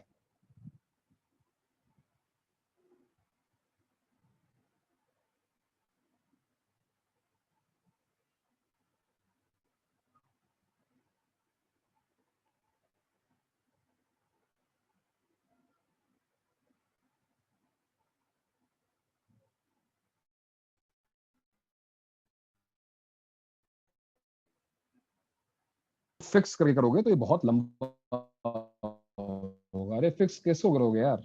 अगर तुम पांड्या को फिक्स करोगे, पांड्या 11th पोजीशन पे हो सकता है, पांड्या 10th पे हो सकता है, सो ऑन टू 3rd पे हो सकता सर आपकी आवाज ठीक से नहीं आ रही है। है। आवाज नहीं आ रही है किसी को भी? अब आ रही है, पहले नहीं। अब आ रही है। अभी आ रही है, अभी आ रही है। बताओ भाई, अब तुम टोटल में से कर सकते हैं क्या सर? टोटल में से पांड्या कैसे को कर सकते हैं? फर्स्ट सेकंड और फर्स्ट पे डाल देंगे। पांड्या को सेकंड फर्स्ट डाल देंगे? नहीं सर, पहले टोटल में से वो सब्सट्रैक्ट करेंगे जो केसेस जिसमें पांड्या हाँ सेकंड और फर्स्ट पे आ रहा है। पांड्या जो है सेकंड फर्स्ट पे नहीं आ सकता, तो पांड्या को फर्स्ट सेकंड डाल के तुम कह रहे हो कि काउंट कर लेंगे, माइनस कर लेंगे। बट फिर माइनस करने वाले केसेस बहुत सारे हैं। मान लो पांड्या तो यहाँ पे आया 6th पे, बट कोहली मान लो फर्स्ट पे आ गया, अब वो भी केस सब्ट्रैक्ट करने पड़ेंगे। तो सब्ट्रैक्ट करने वाले केसेस भी बहुत ज्यादा हैं। अभी तुम फिक्स ही तो कर रहे हो, फिर से फिक्स करके क्वेश्चन सॉल्व करना मुश्किल होगा, है ना। सर ऐसा कर सकते हैं कि स्टार्टिंग में तीनों साथ में करना, लाइक एक केसेस बना के। क्या करो नया, तीनों साथ में। केस 1 में जैसे तीनों को लाइक कंटिन्यूशन लाइक 3 नहीं, केसेस बनाना ही जो है ना वो फिर दिक्कत कर देगा। केसेस बनाना ही जो है ना वो मुश्किल हो जाएगा, बिकॉज जो केसेस यहाँ बनेंगे वो नंबर ऑफ केसेस बहुत ज्यादा होंगे। No matter what method you choose, what logic you select, जो नंबर ऑफ केसेस बनेंगे वो बहुत ज्यादा बनेंगे।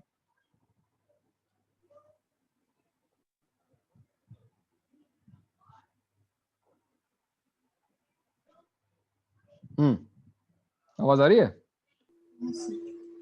यस आ रही है ना, ओके। अब जरा देखना, ध्यान से देखना, मैं क्वेश्चन को सॉल्व कैसे करता हूँ और सीखो इसको। ये क्वेश्चन याद देने का पर्पस क्या है? तुमने फॉर्मूला ही पढ़ा है आइडेंटिकल चीजों के लिए। मैंने ये क्वेश्चन तुम्हें यहाँ क्यों दिया? मैंने तुम्हें यहाँ पे ये क्वेश्चन क्यों दिया पता है? अज्यूम करो ये एक एग्जांपल है, सेकंड पोजीशन पे रोहित है, फोर्थ पोजीशन पे कोहली है और सिक्स्थ पोजीशन पे पांडे है। मान लो ये एक्सेप्टेबल है ना? Is this acceptable? Yes sir. Yes. If you arrange these three, अगर इन तीनों को इन्हीं की पोजीशंस पे अरेंज किया जाए, in how many ways we can arrange these three at their own position, second, fourth और सिक्स्थ पे ही इनको अगर अरेंज किया जाए, in how many ways we can arrange these three, इन तीनों को अरेंज करने के वेज कितने होंगे? 3 फैक्टोरियल, 6 वेज। सर मतलब बट वो तो ऑर्डर सर बट ऑर्डर मतलब ये कि रोहित और कोहली को इंटरचेंज कर दिया भाई, ऐसा? सर पर ऑर्डर चेंज हो बट जाएगा। ऑर्डर चेंज हो जाएगा। आर के एच आर के एंड सो ऑन, ये 6 वेज, 3 फैक्टोरियल, इनको आपस में अरेंज किया जा सकता है तो 6 वेज निकलेंगे ना। But according to this question, इस क्वेश्चन के हिसाब से हम इनको अरेंज नहीं कर सकते। आवाज आ रही है मेरी? तुम सही कह रहे हो कि ऑर्डर चेंज हो जाएगा, ऑर्डर चेंज नहीं होना चाहिए। हेलो? Yes sir. यस मैं कह रहा हूं तुम लोग सही कह रहे हो कि इनको आपस में इंटरचेंज कर ही नहीं सकते। क्यों इंटरचेंज नहीं कर सकते? बिकॉज ये फिक्स है कि जो रोहित है वो कोहली से पहले आना चाहिए, कोहली जो है वो हार्दिक पांड्या से पहले आना चाहिए। तो इसका मतलब ये जो 3 फैक्टोरियल वेज हैं वो हमारे पास है ही नहीं, हम इनको आपस में अरेंज नहीं कर सकते। जरा ऊपर आओ और इस एक्सप्लेनेशन को वापस देखो जहां पे हमने ये फॉर्मूला डिराइव किया या हमने ये एग्जांपल्स देखे थे, ये वाले। यहां पर हमने इस 2 फैक्टोरियल से डिवाइड क्यों किया था? यहां पर हमने इस 3 फैक्टोरियल से डिवाइड क्यों किया था? क्यों डिवाइड किया था? हमने इसलिए डिवाइड किया था बिकॉज इन तीनों को आपस में अरेंज करने के वेज थे 3 फैक्टोरियल, बट इन तीनों को आपस में अरेंज करना ही नहीं है। इन तीनों को आपस में अरेंज करने से होगा क्या? सेम नंबर मिलेगा हमको। कुछ वैसा ही यहां पर भी हमको देखने को मिल रहा है। इन तीनों को आपस में अरेंज करते तो 6 डिफरेंट अरेंजमेंट्स मिल सकते थे। भाई कोहली ऊपर चला जाता, रोहित नीचे चला जाता, पांड्या ऊपर चला जाता, रोहित नीचे चला जाता, अगर हम इनको अरेंज कर सकते। But in this given condition arrange नहीं कर सकते हैं। तो एक तरीके से जो क्वेश्चन है वो ऊपर वाली थियरी से ही रिलेट हो रहा है। हालांकि यहां पर चीजें आइडेंटिकल नहीं है, but under given conditions theory वही यूज हो रही है। यानी तुम्हारा जो आंसर आएगा वो आंसर क्या आएगा? 11 factorial and divided by 3 factorial. Why should we divide by 3 factorial? Because 3 factorial are the number of ways in which these 3 players could have been arranged. इन तीनों को अरेंज करने के 6 वेज थे, बट अब अब इन तीनों को अरेंज करने के 6 वेज नहीं है, अब इन तीनों को अरेंज करने का एक ही तरीका है. So every 6 such arrangements will be considered as one, because R K H के अलावा KHR, HRK, RHK ये सब कंसिडर कर ही नहीं सकते, क्योंकि कंडीशन ऐसी है कि R comes before K comes before H. That's why divide by 3 factorial. तो ये जो कंडीशन है, इस कंडीशन ने क्वेश्चन को आइडेंटिकल वाली थियरी से रिलेट करवा दिया. ये होता है जेई में. जेई में वो तुम्हें डायरेक्टली बोलेगा नहीं कि हाँ बेटा चीजें आइडेंटिकल हैं, तुमने फॉर्मूला रटा हुआ है, इसको आंसर निकाल लो. जेई में वो तुम्हें क्वेश्चन तो सेम थ्योरी का देगा, बट तुम्हें उस थ्योरी को अपने क्वेश्चन से रिलेट करना पड़ेगा. मैं फिर समझा रहा हूं, समझो ये दोनों थ्योरीज रिलेटेड कैसे हैं. मान लो 3 कोहली होते हैं हमारे पास, इन 11 प्लेयर में 3 कोहली होते हैं, और मैंने पूछा होता कि बैटिंग ऑर्डर कितने तरीके से डिसाइड होगा. अब तो आंसर आता ना तुम्हारा 11 फैक्टोरियल डिवाइड बाय 3 फैक्टोरियल. क्यों तुम 3 फैक्टोरियल से डिवाइड करते हैं?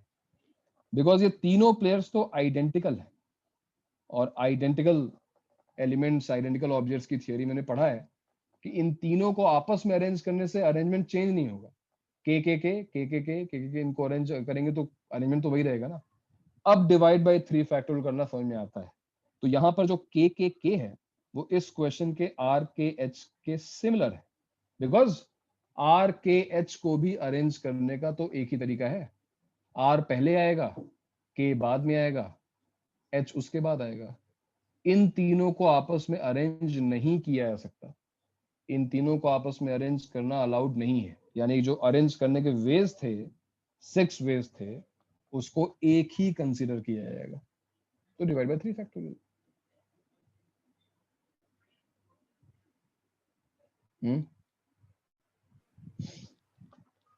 हेलो.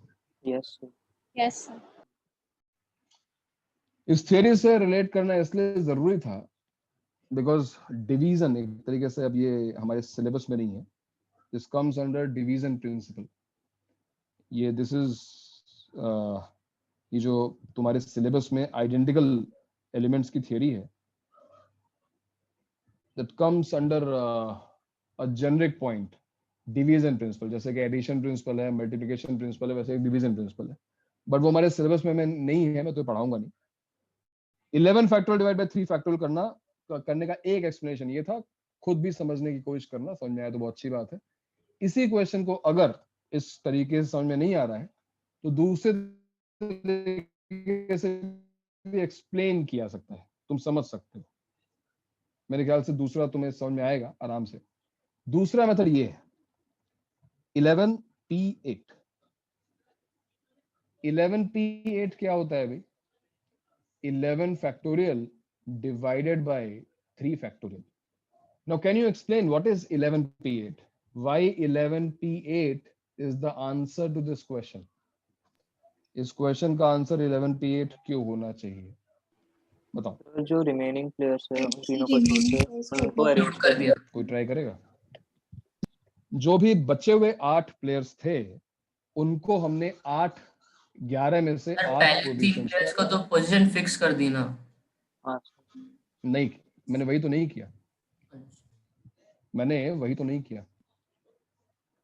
मैंने 11 में से 8 प्लेयर्स को अरेंज कर दिया 8 पोजीशंस पे. अब क्या होगा? कोई 3 पोजीशंस बच जाएंगी. कोई तो उन 3 पोजीशंस पे अपने हिसाब से डाल देंगे. जैसे सेकंड बच गई, 8th बच गई और 11th बच गई, मान लो. अब क्या?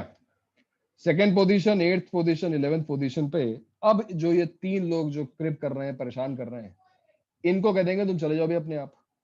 तो इनको इन 3 पोजीशंस पे भेजने के वेज कितने होंगे? 1. पहली पोजीशन पे रोहित, दूसरी पोजीशन पे कोहली और तीसरी पोजीशन पे पांड्या. इनको अरेंज करने का एक ही तरीका है. क्या ये समझ में आया? हाँ सर. हेलो, हाँ सर समझे। या हाँ फिर सर समझा। 11C3। 11C3 का मतलब क्या हुआ भाई कि 11 में से मैंने कोई 3 पोजीशंस चूज की हैं, प्लेयर्स नहीं। 11 में से कोई 3 हमने पोजीशंस चूज कर लिए, मान लो 2nd position, 8th position, 11th position, मान लो। क्यों हमने 3 पोजीशंस चूज की हैं? क्यों? Why 3 out of 11? सर क्योंकि उन तीन ओनली रोहित और पांड्या को देने के लिए। अब इन 3 पोजीशंस पे इन तीनों प्लेयर्स को अरेंज करने के वेज कितने होंगे? 3 फैक्टोरियल। एक ही वे, हाँ एक ही तरीका होगा बच्चा, एक ही 3 होगा। फैक्टोरियल वेज नहीं होंगे, एक ही तरीका होगा। क्योंकि पहले पे जाएगा रोहित, दूसरे पे जाएगा कोहली, तीसरे पे पांड्या। समझ में आई बात? और जो बचे हुए 8 प्लेयर्स हैं उनके लिए 8 पोजीशंस बची हैं, उनमें कोई कंडीशन तो है नहीं, so multiply by 8 factorial. Answer is 11 factorial divide bye 8 factorial, cancel हो जाएगा, 3 फैक्टोरियल, सेम आंसर। तो एक्सप्लेनेशन तुम कुछ भी दे सकते हो खुद को, बट मेरे हिसाब से ये पहला जो तरीका था उसको समझना इंपॉर्टेंट है कि हम डिवाइड कब करते हैं। हम डिवाइड तब करते हैं जब कुछ पर्टिकुलर ऑब्जेक्ट्स पर कंस्ट्रेंट लग जाता है। कुछ पर्टिकुलर ऑब्जेक्ट्स पे ऐसा कोई कंस्ट्रेंट लग जाए कि उनको अरेंज करने का तरीका आप जो है, जितने नॉर्मल तरीके थे वो नहीं रह गए। अब जैसे कि इस केस में एक ही तरीका है, 2 हो सकते थे, 3 हो सकते थे। इनको अरेंज करने के तरीके अगर चेंज हो रहे हैं, कुछ मैनिपुलेशन है उसमें, कुछ क्वेश्चन में कंस्ट्रेंट, कुछ कंडीशन दी हुई है, तो हमेशा डिवीजन प्रिंसिपल, ये तरीके डिवाइड करने वाला जो मेथड है हमारा, वो काम में आ सकता है। ऐसे कुछ और एग्जांपल्स मैं दूंगा, इस क्वेश्चन नोट करो और इसका आंसर नोट करो। आंसर है 11 factorial divide bye 3 factorial. 11 factorial divide bye 3 factorial. Sir waiting room में कोई है? चेक तो किया था मैंने, कोई तो नहीं है। अच्छा,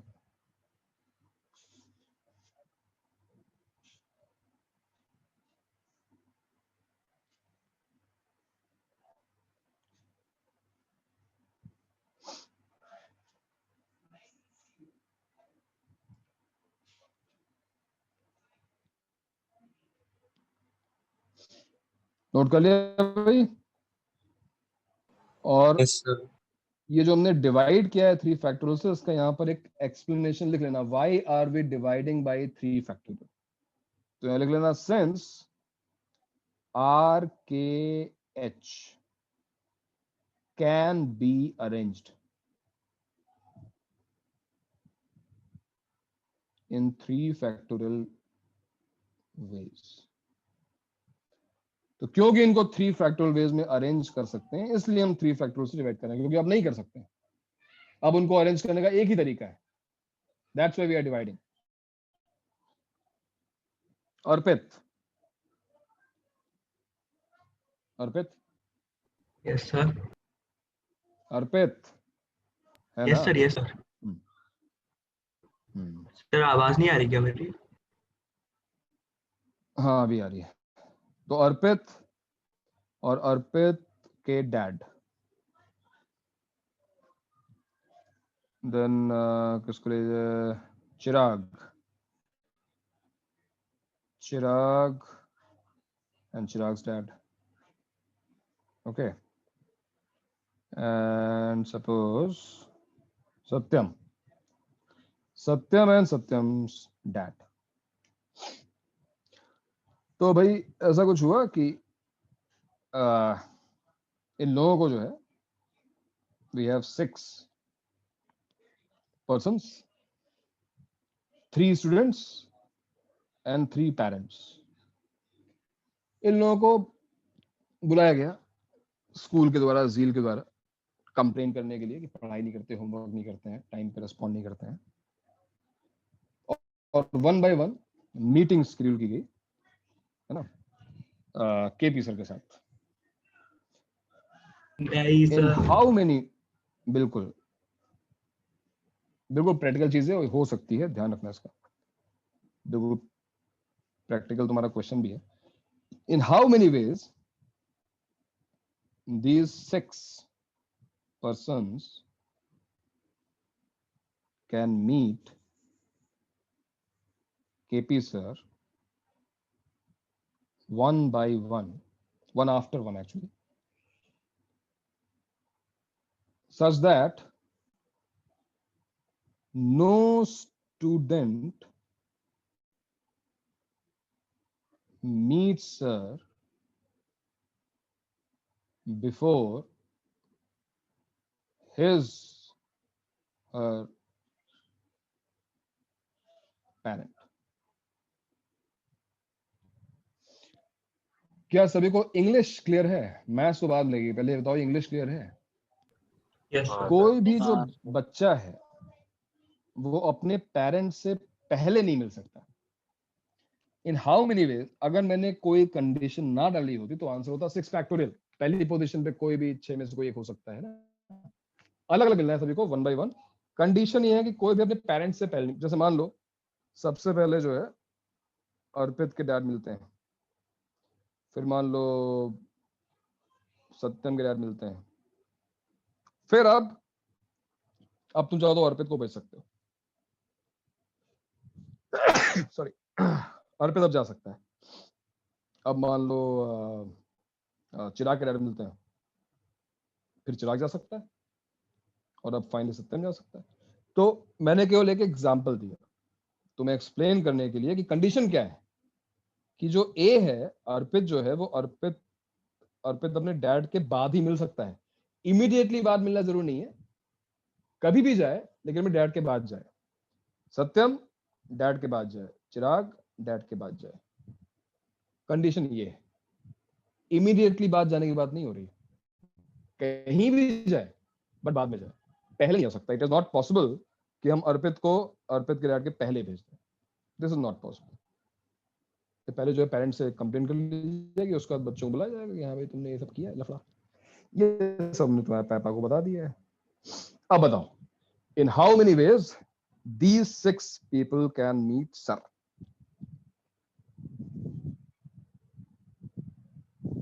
बताइए आप लोग. 6 factorial 6 factorial by 3 factorial by 3 factorial. 6 factorial divided by 3 factorial. 3 factorial. Who will explain this? किसने बताया? विराधिका बताओ. Why 3 factorial?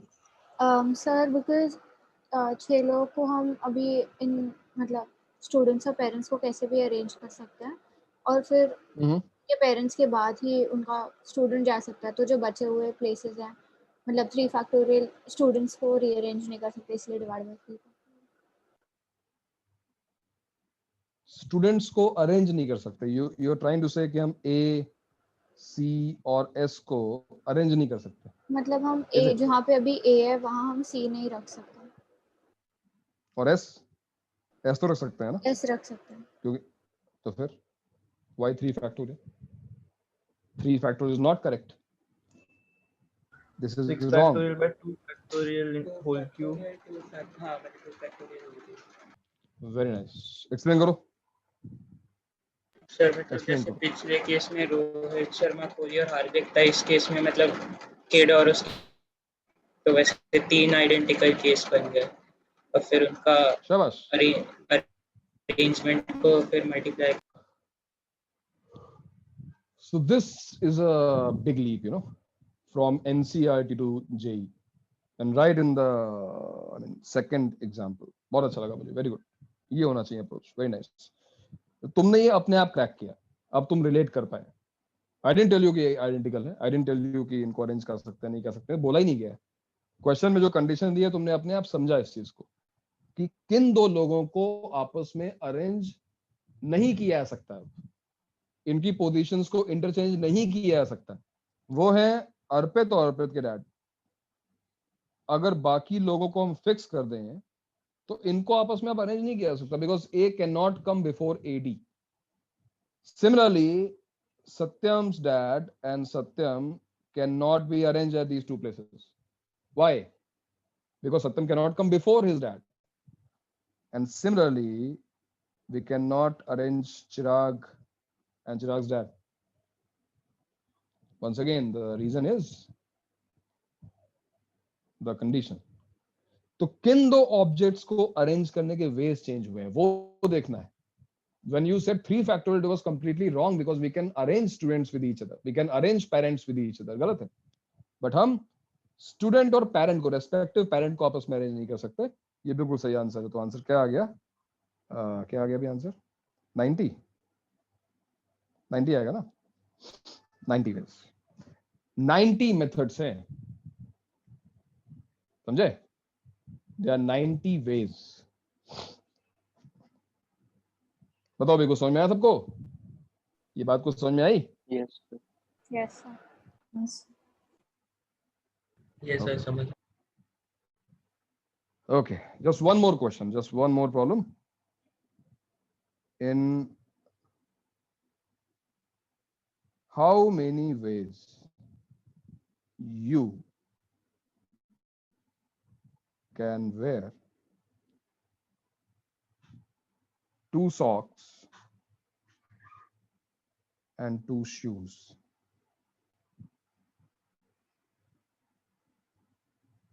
Left and right. यहाँ पर सॉक्स लेफ्ट और राइट को आपस में स्विच नहीं किया जा सकता, बिकॉज लेफ्ट वाला लेफ्ट में जाएगा और राइट वाला राइट में जाएगा, ऐसा अज्यूम करना है. ठीक है. In how many ways you can wear 2 socks and 2 shoes?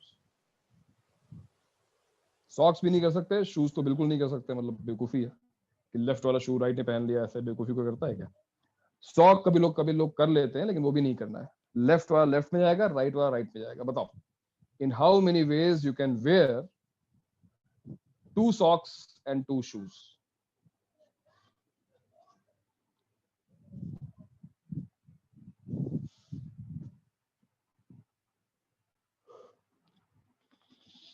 Come on, answer in seconds यार. इतना टाइम क्यों ले रहे हो? So 4 factorial by 2 factorial by 2 factorial into 2 factorial. अरे एक ही तरीका होगा. कौन है भैया आइंस्टाइन? ये एक ही तरीका होगा. कमाल है यार. क्या आंसर आ रहा है? 6 ways. 6 ways.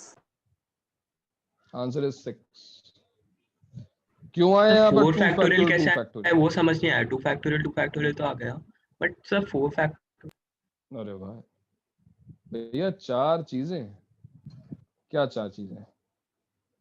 लेफ्ट वाला सॉक, राइट वाला सॉक, लेफ्ट वाला शू, राइट वाला शू. ये 4 चीजें हैं. तो 4 फैक्टोरियल. पहले लेफ्ट वाला सॉक पहना, फिर राइट वाला सॉक पहना, फिर लेफ्ट वाला शू पहना, फिर राइट वाला शू पहना, पहन लिया जूता मोजा, रेडी, खेले चले जाओ. अच्छा सर, पहनने का ऑर्डर था क्वेश्चन. अच्छा हाँ सर, मेरे को वही नहीं समझ. पहनने को लगा कैसे पहनेंगे. वही तो सर. तो तुम्हें क्या लगा कैसे पहनेंगे? मतलब क्या हैंड स्टैंड करके पहनना है कि हेड स्टैंड करके पहनना है कि छत पे जाके पहनना है? तो पूछ रहा हूँ मैं. 4 चीजें हैं, उनको पहनना है, उनके पहनने का ऑर्डर क्या होगा? तो नहीं सर, मेरे को लगा कॉम्बिनेशन. तुम्हें क्या लगा मैं क्या पूछ रहा हूँ? वही तो सर, कॉम्बिनेशन. वही कॉम्बिनेशन एक सॉक्स के शू के साथ जा सकता है. वही सर ऑर्डर ऑफ वेयरिंग आपको लिखना चाहिए. नहीं. चारों चीजें हमको. अरे समझ में आता है यार. चलो ठीक है, नहीं समझ में आया तो अब समझ लो कि चारों चीजें तुम्हें पहननी है. उनका order in how many veg, मतलब किस ऑर्डर में पहनना है वो तुम्हें बताना है. कितने ऑर्डर पॉसिबल है. तो क्या तुमने कभी रियलाइज किया कि तुम अब 6 तरीके से अपने शूज और सॉक्स पहन सकते हो? 6 वेज हैं तुम्हारे पास. लिख के देखें कौन 6 वेज हैं. 6 तुम लिख सकते हैं ना. और ये 2 फैक्टोरियल क्यों डिवाइड किया हमने? बिकॉज लेफ्ट वाला जो सॉक है, लेफ्ट वाला सॉक और राइट वाले सॉक को इंटरचेंज नहीं कर सकते, और शूज को भी इंटरचेंज नहीं कर सकते. बिल्कुल. तो ये 6 तरीके जरा लिख के देखते हैं कौन से 6 तरीके हैं. दोनों सॉक्स पहले डाल दिए, तो शूज को तो आपस में अरेंज कर ही सकते हैं. ये दूसरा तरीका हो गया. It can be left sock, left shoe, right sock and right shoe. क्या देख रहा हूँ? हाँ, राइट. तो ये भी हो सकता है. 3 तो ये हो गए. और अब यही चीज राइट सॉक के लिए. Right sock, left sock, left shoe, right shoe, right sock, left sock, shoes, RL है ना। और लास्ट जो बनेगा वो बनेगा right sock, right shoe, left sock. ये है वो 6 तरीके। इन 6 तरीके से हम जूते मोजे पहन के फुटबॉल खेलने जा सकते हैं। सर मुझे डाउट समझ रहे हो? सर अगर क्वेश्चन होता कि कितने कॉम्बिनेशन है हमारे पास, क्या कौन से कॉम्बिनेशन, कैसे कॉम्बिनेशन मतलब? इसी में कितने कॉम्बिनेशन है, मतलब एक कॉम्बिनेशन है लेफ्ट शू और लेफ्ट सॉक लेफ्ट पैर में गया, नहीं सर, राइट शू और सर कितने कॉम्बिनेशन ऐसे 2 सॉक्स नहीं सर, समझा 2 ही सॉक्स है ना सर, मैं 2 पेयर्स ऑफ सॉक्स लेके लेफ्ट और राइट कर रहा था। नहीं भैया 2 ही सॉक्स हैं, एक लेफ्ट वाला एक राइट वाला। तो ये देखो भाई एक प्रैक्टिकल प्रॉब्लम, 6 तरीके से तुम जूते मुझे पहन सकते हो और ध्यान रखना ठीक है।